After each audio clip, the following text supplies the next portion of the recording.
Hi, Steven. What's going on, Miranda? Oh, not much. Just excited that I get the chance to talk to you. Thanks so much for spending some time of your day to talk to me about Giftgoat. Well, I'm actually honored. I've seen some of the other startups and tech companies that you've been interviewing, and I almost feel like I'm I don't know, the much smaller one. You've had some heavy hitters on this podcast.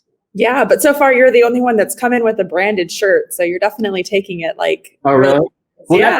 see, the big companies, they can afford to spend a lot of money on advertising. We're using a lean canvas here, so I have to take whatever advertising I can get, Well, I love it. And I love the name too. And the fact that you have physical goats running around. I really want to dive into all of that. So let's just get started. Like, what is Giftgoat? Giftgoat is a platform that allows you to do gifting. You can gift automatically or gift manually. And obviously, we're going to, as we scale, we're going to move into different types of gifts. But for right now, our core product is a personalized handwritten card that can be either custom designed or designed using some of our artwork that goes along with or without a retail gift card. And when I say retail gift card, I mean Visa gift card, Home Depot, Starbucks, etc. So that's currently what Giftgoat is. And it's for businesses and individuals. So as an individual, I can send gifts and cards out to my family and friends. As a business, I can send a thank you card to a recent customer on my e-commerce site, or I can send a holiday card to possibly an old customer, an existing customer, if I'm another type of business.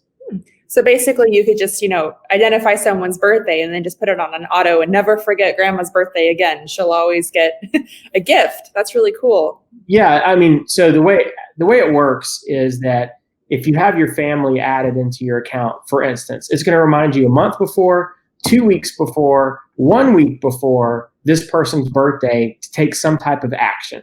You can also turn that off if you are like, I'm going to remember my mom's birthday. I don't need that. You could turn that off, but it's going to remind you. And then if you have people set in your account as being extremely important to you, if for some reason, your flight was delayed or whatever, and you were unable to take action, the platform takes action for you. So let's say for Mother's Day, God forbid you absolutely space on it, mom is still going to get a card in the mail from you.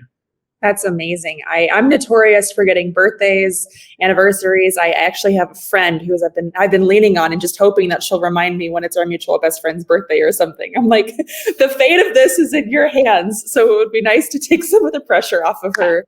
Miranda, so we founded Giftgoat for two reasons. Reason number one is that in COVID right now, it's difficult to have a personal touch with other people. And realistically, for a lot of people, it's unsafe for them to even go out and buy gifts or get cards from a store. So that's reason number one. But reason number two, quite honestly, is the fact that myself and my other two partners are guilty of what you just said, which is having too many people that we care about to remember. It's not that we don't care. It's not that we don't love them. It's not that we don't think that their birthday is important. It's just that there's so much going on that sometimes we forget. And we didn't want that to happen again. So you say you've got other founders. Let's talk about how you guys kind of came together. Who are your co-founders? So co-founders, one is Evan Mathis, and Evan Mathis and I, we've co-founded a couple companies. Another one that's what I think is a pretty impressive startup that will have its first release in maybe Q3 of 2021 is a company called CardSeer. Evan and I have been friends and have participated in different businesses over the years. We've known each other for the better part of 15 years, and we've worked on some projects that have done really well, and we worked on some projects that have really failed. And so this is just another one of our projects together as serial entrepreneurs. And then as far as George is concerned, George Walkup is a very, very bright young man from the Cayman Islands. He's in his early 20s and is an SEO wizard. And him and I met through our mutual interest in cryptocurrency. And in the Cayman Islands, I was part of a cryptocurrency group where we met every couple of weeks to talk about crypto. This is several years back, really before everybody was going crazy for it. And then we continued meeting once everybody went crazy for it. But him and I met there and had some common interests. And so just like Evan and him and I have worked on several projects together. And it just so happened that we were all looking for the next project. And, I suggested to both of them that we collaborate, the three of us. And I mean, you guys are relatively new and you started kind of in this uncertain time. What prompted saying like, yes, we're going to do this and we're going to do this right now? I don't know. I guess we're startup degenerates. And so we're addicted to creating unique products that solve unique problems. And we really don't care about the nature of the economy or the news, or it's not that I'm not empathetic with anyone and everyone who's been impacted by COVID or anyone and everyone who's been impacted by the economy. It's just that we're not going to let that stop our creativity, because I think it's important to the country and important to our communities that there are still people who are not,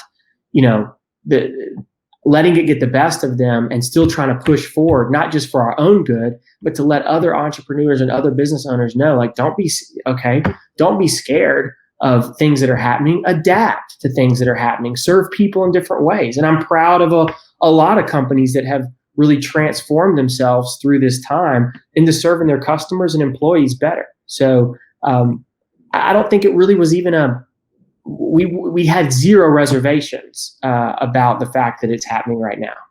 Yeah. And I think it's a beautiful thing too, because, people aren't necessarily able to go and see their loved ones. So still being able to, give them a card and make sure that everyone feels like they're getting attention at this time, even when you can't physically be there, is just it's so critical. And I was just going to say too, I actually really liked the way that you guys had the sign-up sheet when you sent that over to me. I think that it's so intuitive, and I think it's one of the key differentiators, because I know that Giftgoat, although the concept is a lot more intuitive, isn't necessarily. I mean, the concept of giving someone a card, you could go to Walgreens, but just the seamless of being able to do it without having to go to the store is just invaluable. Yeah, I agree with you. And when you go into a CVS, we counted them before. There's like 2,400 designs of cards in there. It takes up 2 aisles. Industries are being disrupted right now. Things are changing about our buying behavior, the way that we do things, the things that we're comfortable with, not comfortable with. And we think greeting cards and warm messages are always going to be relevant in our world. But going to the store, driving to the store, picking out a card, waiting in line, going home, writing it, going to it's a lot. And people are already so limited on time. And now there's the restrictions of you must stay at home or it's unhealthy to go outside. So, we think that we're just improving and somewhat disrupting a 100-year-old or more industry. Yeah, and not only that, I mean, I don't know if this is the opinion of anyone else, but the prices of greeting cards and cards have been going up. I went from thinking when I'm walking in, I'm going to get a card that's $2, and I could pick up a card that's $12. And I think it's just insane for a one-time, thing, and having to sort through the process, drive there, check out, have all those different interactions. It's just, it's kind of ridiculous. You're not wrong. The cards are expensive, and that's not even considering postage and everything. And to your point, you said the link that we sent you, that was a problem that we identified, is that a lot of individuals, they know their friends' emails, they know their numbers, but they don't know their physical address. Like when you ask people, if you ask 10 people, give me your grandmother's address, one or two might be able to give that to you. The rest, they got to text their mom. They've got to, try and look back at an old text or something. And so we wanted to make a way where people can just send out a quick little link saying, hey, I'm updating information on the people I care about. And then that information goes into your system in Giftgoat so that you get the reminders and you don't have to go, because it's kind of weird if you're going to send someone a birthday card. Hey, I know it's 5 days before your birthday, Miranda. What's your address? It's like, well, obviously I know what you're doing now. So it's kind of nice to do it in advance and just have all that information. Yeah, I mean, that automatically makes me think about weddings and thank you notes with weddings. That was a nightmare for me. I remembered taking notes and writing down all the details of all the different wedding gifts that I had gotten. And then when it came time to write the thank you notes, I didn't know anyone's address. And it got to the point where I was like, if I send out these cards now and the time that it's taken me to get the address, it was so awkward. And the dilemma extended to the point where I was divorced before the time I was able to send out the thank you notes to my. Are you serious, Miranda? Yes, I have a stack. I have a stack of thank you cards that I never sent out, that I wrote and I didn't send them out because I didn't have the addresses. And by the time that I, actually got the information, the marriage was over. That is how long and how much of, and to this day, I still feel bad. I still feel bad that I didn't. That is, oh my gosh, that is so, I mean, I hate that for you. Divorce is never easy, but it just goes to show you again, the pain point that we're trying to solve. And like a lot of business owners too, they're, the owner of the company will be like, they'll tell their employees like, we should really be sending thank you cards to our customers. And it's always an idea in principle. And what happens is it becomes a hot topic and they send out thank you cards to their customers for a couple weeks or a month, and then it falls off, or that person that was in charge of that leaves. And so this solves that problem too. Customer loyalty, with so many people competing for that digital, the digital engagement with a customer, even after they've purchased for the first time from you. Even if they purchase the first time from you, doesn't mean they're going to purchase the second time or third time from you. And that's in any vertical. So we believe customer engagement, customer loyalty are very important. And that this does just that. When you get a handwritten envelope in the mail, alongside the stack of ads and bills and promotions, what do you think you're going to open? You're going to open the handwritten envelope, period. So we do think it really is going to help. It already is helping businesses right now. Yeah, I mean, it definitely resonates with me. I remember back when I was at LifeLock, our CEO would do handwritten notes. And then that was something that he tried to carry on as long as he could. But then, I mean, our company expanded and it grew and it became less and less scalable, less and less personable. And I think that it just the gesture and the thought and remembering would have sufficed. And it got to the point where it was kind of like a disappointment when that didn't happen. And just making sure that you can follow through, and as companies scale, still making sure that employees feel like they're a priority, partners, everyone that's kind of involved within the company, I think just sends a message, and that's definitely a positive message. Yeah, and so one thing that we're doing to address that, we have a few really good handwriting styles, but we've developed the ability to create unique handwriting styles or one-off handwriting styles. And so we're in the process right now. It's on our roadmap and we're working towards it, of where, you can write a few sentences on a piece of paper, take a picture using our platform, and then our platform creates a custom typeface or handwritten face based on your handwriting. Now, I always caution myself to say typeface, because with our notes, these are not printed notes. There's not a printer printing a font that looks like handwriting. The robots that we're using actually hold like a hand, hold a physical ink pen and write the note. And so it actually is very unique. Like if a L connects to a E versus an L to a U, it looks different. And we've tried it where we've replicated our own handwriting, and it's pretty remarkable. We're just not able to do it at scale yet, but we will be able to. So hopefully in the coming months, individuals can not only send a personalized note, but it can be in their own handwriting. And some people still say, they're like, well, is it very personable? Well, yeah, you took the time on your phone to write a message about how you feel about someone. We're just aiding you in taking that image from a digital means, which has less meaning than ever, the digital means, converting that into a physical means, and giving someone a unique experience at their mailbox that they would not have if you just sent a text. But the thought is the same. We're just amplifying the thought that you had for that person. Yeah, I mean, that really makes me think about a situation that I'm going through currently. So I just moved into a new neighborhood and I was like, wow, I'd love to send Christmas cards to my neighbors and maybe write them a note. but I have the worst handwriting in the world. And I don't necessarily want to have them be like, who wrote this? I've got horrible handwriting. But if I could, just enter in the addresses of my neighbors, write a note, pick a font or a handwriting that I think looks pretty, and then just have it sent out, that's actually a real solution. I like that a lot. Well, so for me, I share the exact same issue, and that my handwriting, I've been told my handwriting looks like the handwriting of an overpriced physician. And so I'm right there with you that, I almost want to send one of these to like some of my elementary school teachers or middle school teachers. They could be like, wow, Mr. Gurley's handwriting has really improved quite considerably since school, because let me tell you, mine looks garbage too, which is why we find that a lot of people are really liking, because a lot of the handwriting styles get close to most people's styles. We really, thought about that, the selection of handwriting styles we offer.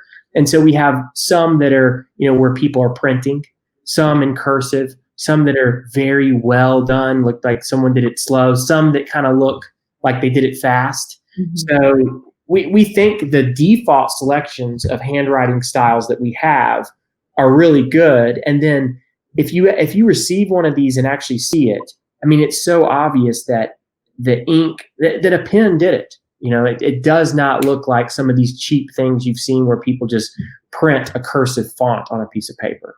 Yeah, I love that. So walk me through the customer experience. How would someone go about signing up with Giftgoat? Really easy, giftgoat.com, sign up. As soon as you've signed up, you can just sign up with your Google account to your Facebook account. As soon as you're in the dashboard, it prompts you, it says send your first card. You click send your first card. You choose one of our artwork from our categories, or you upload your own. If you choose to upload your own, you can upload multiple pictures, make a little collage, put a sticker on there, add some text. Then you go next. Do you want to add a gift card? Yes or no? Yes, I want to add a gift card. Okay, how much? Which one? Next. Enter the person's information unless they've already gotten into your database automatically, and then send. That's the easiest way to explain how to do it one time. In terms of the automatic thing, create an account. You go, there's another prompt on the dashboard that says my link. You copy your link. You send a text or a Facebook message or a WhatsApp to your friends, and built in our platform, you can easily just click the Facebook icon or click the WhatsApp icon. That sends a link out to your friends and family, just like I did to you, Miranda. And once they fill that out, that information is in your contacts, and you're able to configure and set up cards in advance. What I did recently actually is I have a bunch of people in there now. And rather than waiting on the reminders to do the birthday cards, I was like, you know what? I'm just going to write a bunch of meaningful messages right now to the 25 people in my contacts that have a birthday in the next 90 days. So I just took 20, 30 minutes and just knocked it out. And now all those people are taken care of, and I can do it really quickly and easily through the platform. Wow. So is it just kind of set where you can say, auto send these people cards for the next 5 years? Or is it, auto send up to 20 cards? All of that is available. I mean, essentially, you turn on auto send and you select the things that you want them to receive automatically, and they will. There is one caveat to that, which is if it's turned on automatic, that just means that we're scheduling it for you, and we're choosing some artwork and a message for you. We've had our writers write hundreds of messages that are relevant. We choose a message for you. But what we're finding some of our users are doing is using that for inspiration. So as soon as you turn on auto send birthday, if I go in right now and turn on auto send birthday for Miranda, it's pulled in a piece of artwork for you for your birthday and a message from me to you. So for what we've noticed a lot of people are doing is going in and clicking edit and using that message that our system came up with as kind of inspiration to guide them to finalize the message. Then they click save, and that card is sitting in the queue waiting to be mailed for when the time comes. Even if that's 11 months from now, it's sitting there waiting to be mailed. I mean, I think that's going to make a lot of people seem like the best son-in-law, best employer, best all these different things. This concept, I really love it. Do you have many competitors in your market?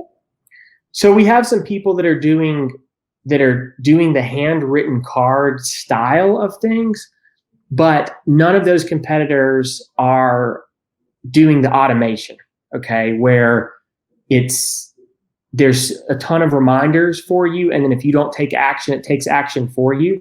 There's absolutely none of our competitors that are doing that.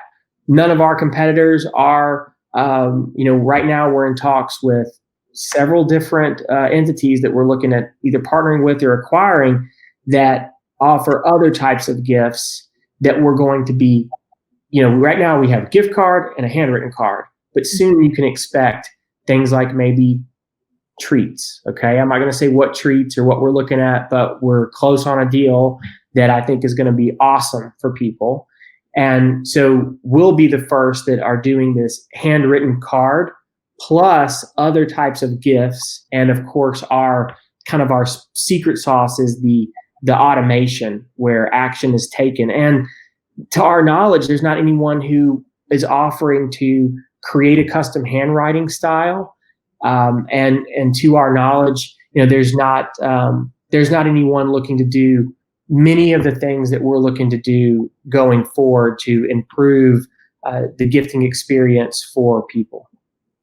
I think being able to, get a card and a gift card is, already a slam dunk. But if you can also send, Granny her favorite XYZ treat, that's really going to just, put her over the top with the thoughtfulness and, all the different things that come with that. Well, here's actually a little nugget. And I've learned a lot from being around other startups, and I have to give credit to Galvanize for that. I have a company that's in Galvanize, and there are several of our other companies that use Galvanize as well. And I've been able to interact with a lot of different startup owners and real experts at doing this to sharpen my axe.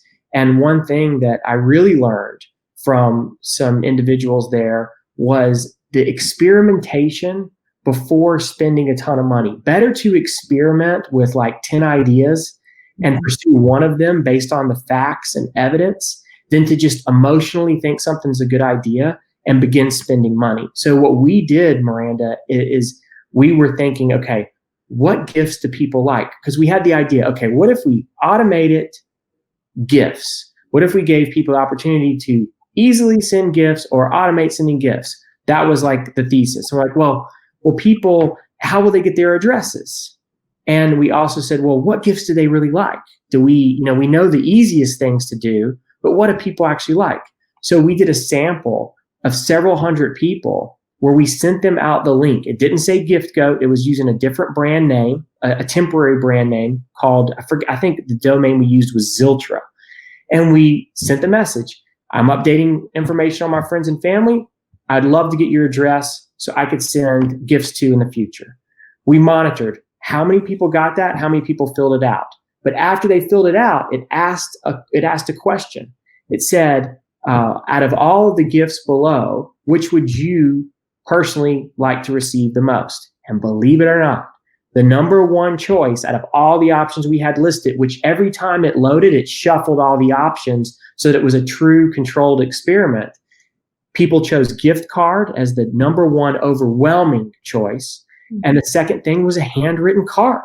So that told us let's do those two things. If it had said flowers or chocolates or spa experience or something like that, we would have tried to automate that. But we learned from the data that A, people will give other people their addresses, and B, people want gift cards more than they want anything else.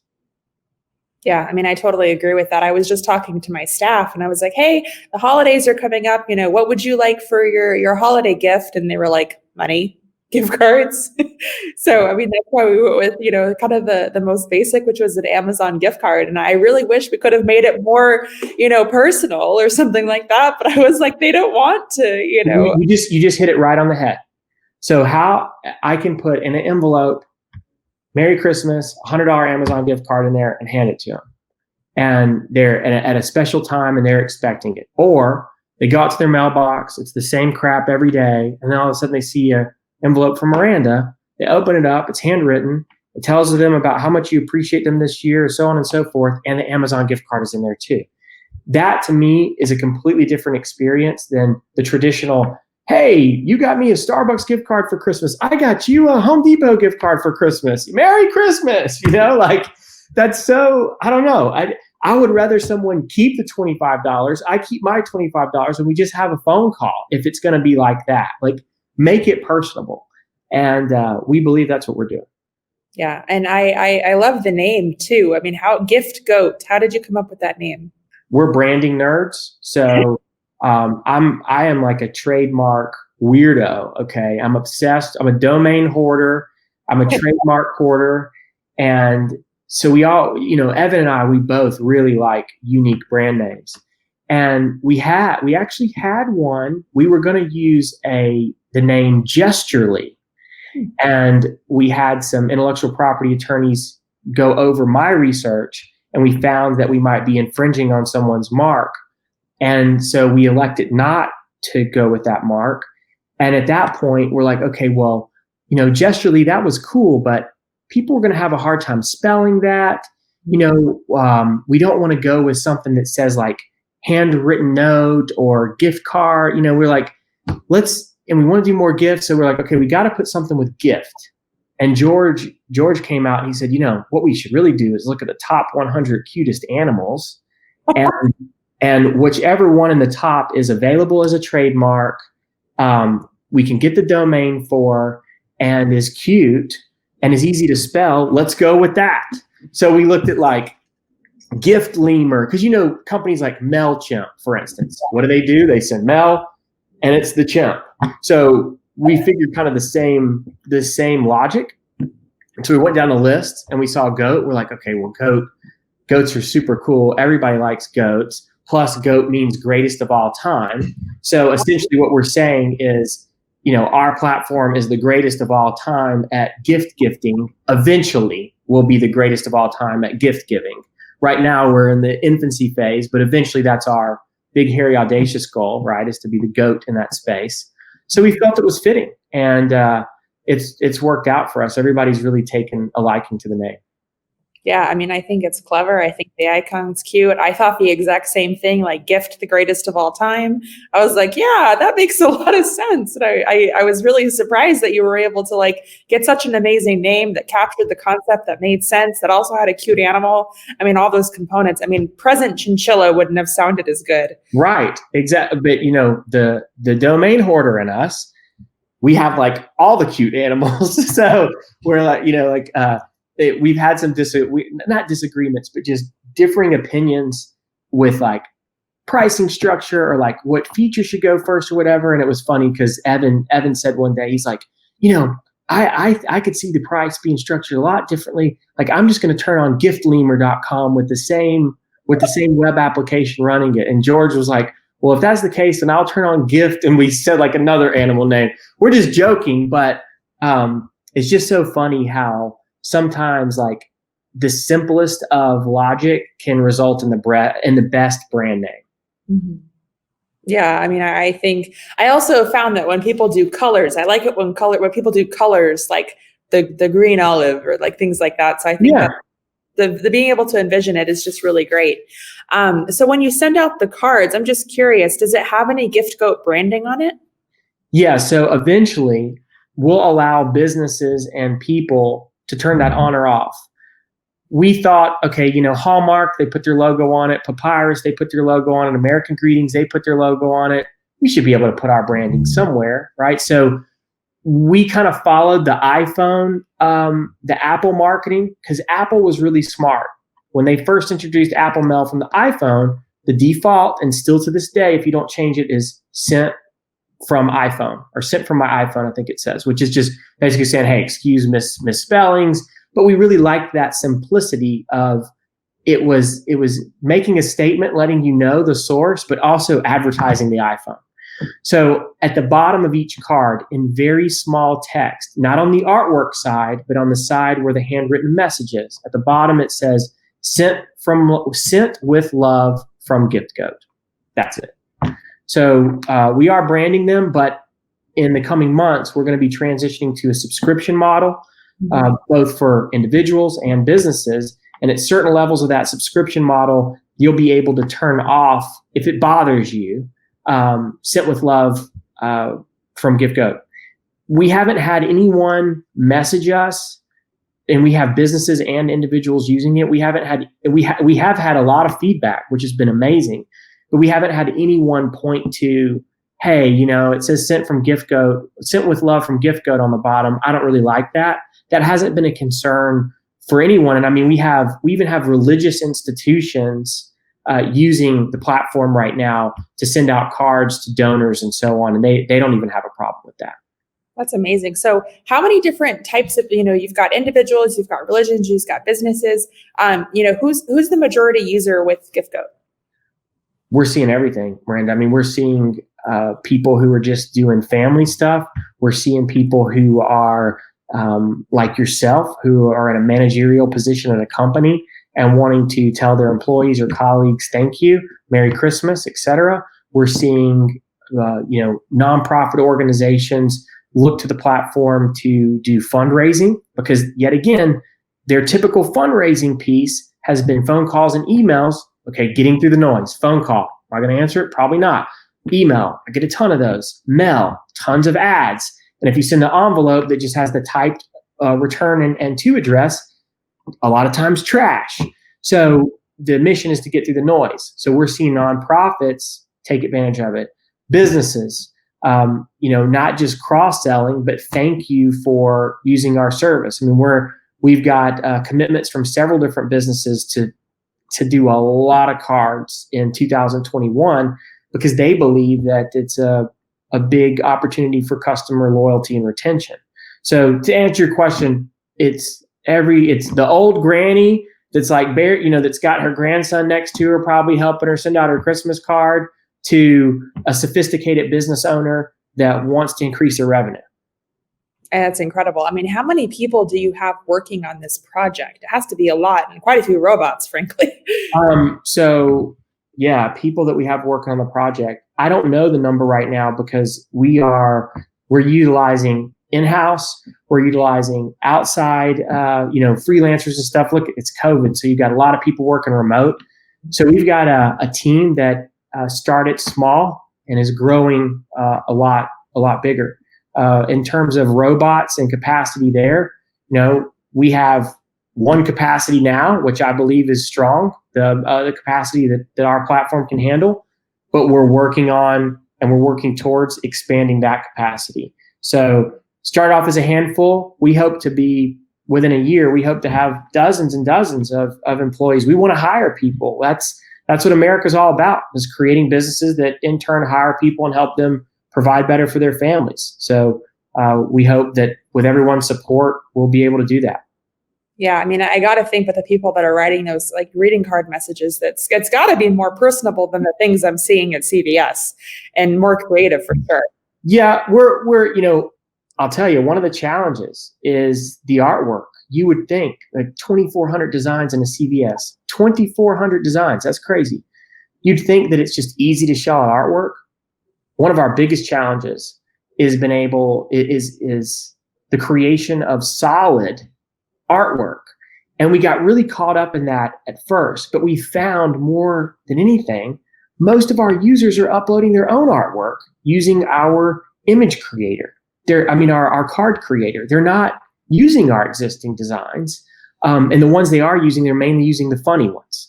So, but anyone who's watching this, if you're a designer or illustrator and you're looking for some freelance work, like, we want to be the CVS of the amount of cards that we have in our database. So we are actively looking for creative designers and copywriters who want to contribute to our arsenal of artwork, albeit that artwork's not getting used nearly as much as people uploading.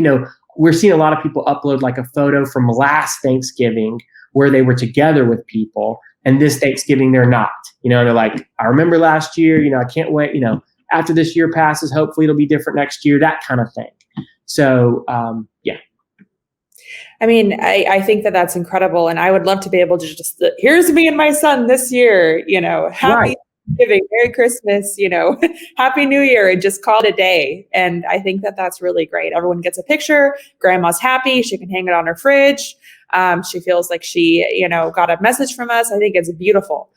So where do you see yourself next Christmas? Do you have any big rocks that you're trying to move before then or Oh next? yeah, we're moving a lot of big rocks. So we'll have one or more, processing and distribution facilities. We'll have, we'll have more than one location likely, or we'll have a location that has significantly expanded beyond the resources we're working with now.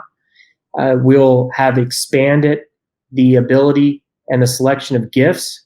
We'll have implemented machine learning to, if you have someone on autopilot, but you haven't actually set up a gift for them, that our platform will intelligently select a gift for them based off data points that we gather, as well as your previous purchases for people who are similar to that person, if that makes sense.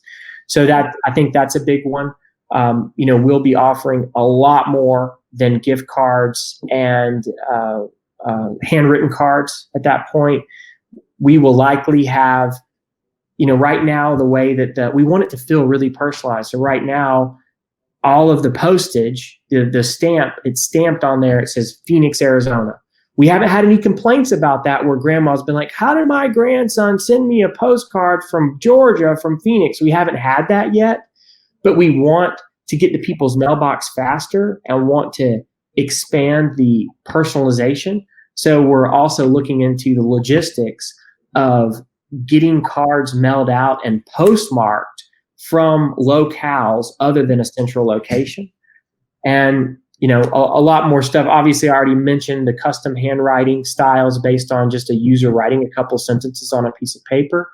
There's a lot in the works. Yeah, I mean, I think that it's brilliant. I'm going to definitely look into it for that neighbor thing that I just mentioned. And then just kind of my last question is, as a founder, I mean, you've founded and you're always hustling and working on projects. What's some advice that you could give new founders? Yeah, this is the biggest. I'm so glad you asked this question, and I'm just thinking about the number. I would say that if you're going to be a founder and you want to be successful, that you need to commit to getting yourself your own little startup graveyard before you start. And, as sad as war is, you just have to accept that you're in kind of a little war, and you're going to have to bury some startup troops. It's just the way war works. And don't get emotionally connected to anything you're working on to where you become blind to the actual data and the facts. Your family's always going to tell you that they like what you're doing. Well, for the most part. Your close friends are always going to tell you that they think what you're doing is cool. You need data to show that. And so I recommend, as early as possible, looking at your idea and treating it like you're on the attack against it. Like you're that most hated bully that you had in school and you want to bully your company. You intentionally bully it and you say, this is wrong with it, that's wrong with it.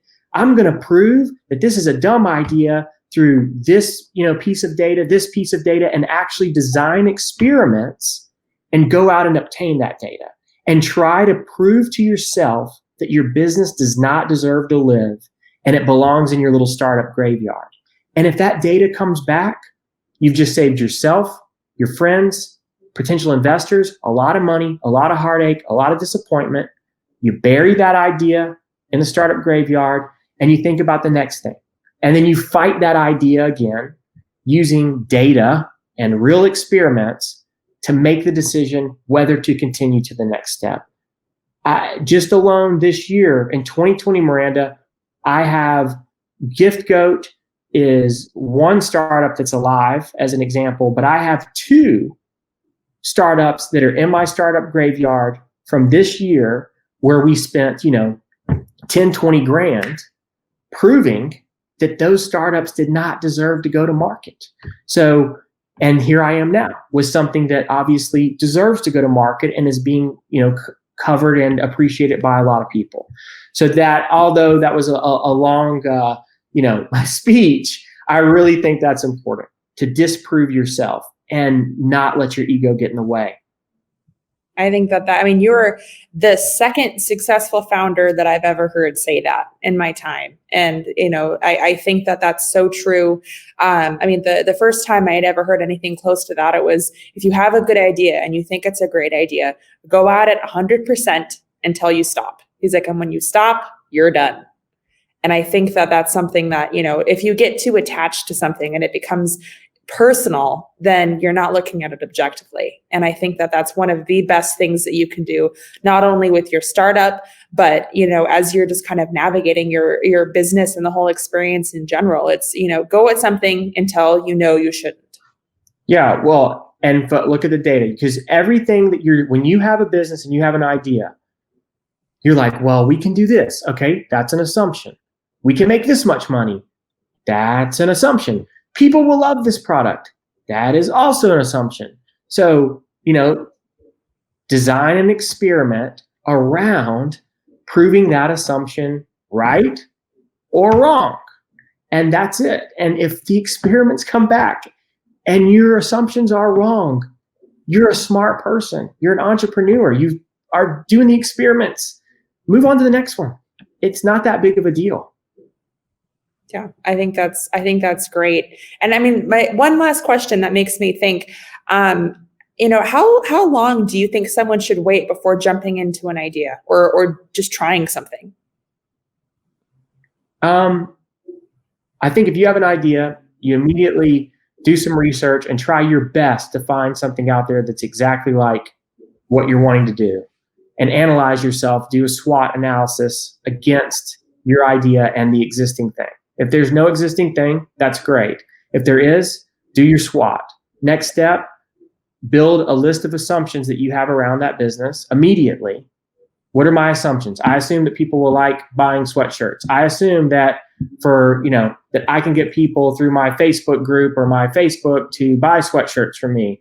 I assume all these things, and then prove those or disprove those. And you shouldn't waste any time on that. I feel that too many people make the mistake of overthinking and waiting too long. No, you have the idea, create the assumptions, create the experiments, prove yourself right or wrong, and then design an MVP, a minimally viable product. And if an MVP takes you any longer than a month or two, it's not an MVP. So don't try and make it perfect before you let people use it, because people using it and people breaking it is going to show you how to make that idea better, how to prove it before you're too deep in going down a road that no one is interested in with your business. So to answer the question, don't wait. Try and disprove yourself immediately. Yeah, I think that's great. I think we could talk about that all day, but we're going to stop right here. And thank you so much for your time, Stephen, and for telling us all about Giftgoat. I really, truly do look forward to seeing where this company goes and seeing if it can help me maybe eventually send out those thank you notes. Absolutely. Well, thank you very much, Miranda. I appreciate what you're doing here. And yeah, it's great. I appreciate you having us. Awesome. Well, great. Thanks so much.